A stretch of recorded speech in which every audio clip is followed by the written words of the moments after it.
Bonjour, je suis Sentov Benjo, porte-parole au bureau du Premier ministre israélien et je suis là pour vous informer quotidiennement en français sur la situation en Israël. Les forces de Tsahal continuent leur progression et ont encerclé la ville de Gaza en atteignant la ligne côtière.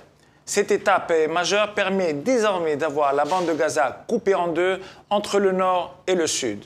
Les civils gazaouis ont été encouragés à accélérer leur départ vers le sud car les attaques devraient encore s'intensifier. C'est le cœur lourd que nous annonçons la mort de Ruth Peretz. Après des semaines d'incertitude, le corps de cette jeune femme qui participait au festival de musique Nova le 7 octobre a finalement été identifié. Elle repose désormais aux côtés de son père, Arik, lui aussi assassiné par les terroristes du Hamas. Sa sœur a pris la parole lors des funérailles. Tu m'as appris à aimer la vie, que même si la vie est dure, elle est toujours belle. Tu m'as appris à dire merci. Ruth souffrait de dystrophie musculaire et d'infirmité motrice cérébrale. Malgré ces deux maladies, elle a toujours fait preuve d'une immense soif de vivre. Avec son père, elle partageait l'amour de la musique et tous les deux ont participé au festival Nova. Nous ne t'oublierons jamais, papa, qui a toujours tout fait pour nous rendre heureux. Le massacre a été si atroce qu'il aura fallu 14 jours pour identifier le corps d'Arik et près d'un mois pour identifier celui de Ruth. Viens me rendre visite dans mon rêve comme tu l'as fait pour maman.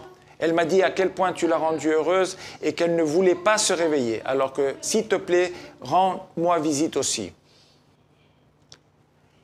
Les monstres qui ont massacré Ruth et Arik ont été endoctrinés, entraînés, armés par des gens qui ont une mission claire et terrifiante qui va au-delà d'Israël et du Moyen-Orient.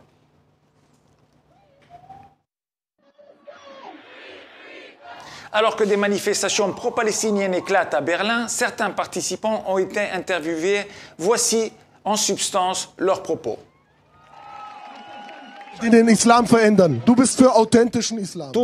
Tous ceux qui se disent musulmans doivent vouloir la charia dans le monde entier. Je veux la charia. En Allemagne, c'est certain. Si vous le pouviez, annullerez-vous la constitution allemande? Oui, tout à fait, tout à fait. Comment pouvez-vous transformer l'Allemagne en État islamique? Selon les écrits, si nous sommes en majorité, nous avons l'ordre de nous emparer de l'Allemagne. Wenn man in der Mehrheit ist, wie Sie auch erklärt haben, sind wir dafür befohlen, Deutschland einzunehmen, auf jeden Fall.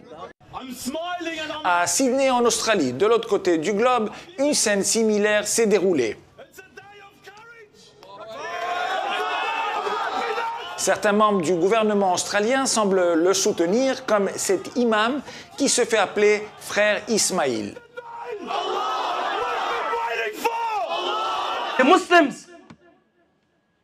Les musulmans n'attendent qu'une chose, celle de rejoindre les Moudjahidines. Ils accueillent la mort avec joie. Nos ennemis ne le savent pas. Ils ne savent pas ce que signifie le djihad. Les musulmans sont affamés de djihad. Leur cœur brûle du djihad. Ils sont impatients d'être parmi les Moudjahidines et mourir pour l'amour d'Allah. Que le gouvernement australien le veuille ou non, que l'agence d'intelligence australienne le veuille ou non, le djihad est la solution pour la nation islamique. If the Australian government like it or not, the jihad is the solution for the ummah. Il s'agit bien d'une guerre de civilisation. Pour l'heure, comme toujours, nous sommes à votre disposition 24 heures sur 24 pour répondre à vos questions. Si vous pouvez nous joindre à l'adresse qui s'affiche à l'écran. Merci de votre attention.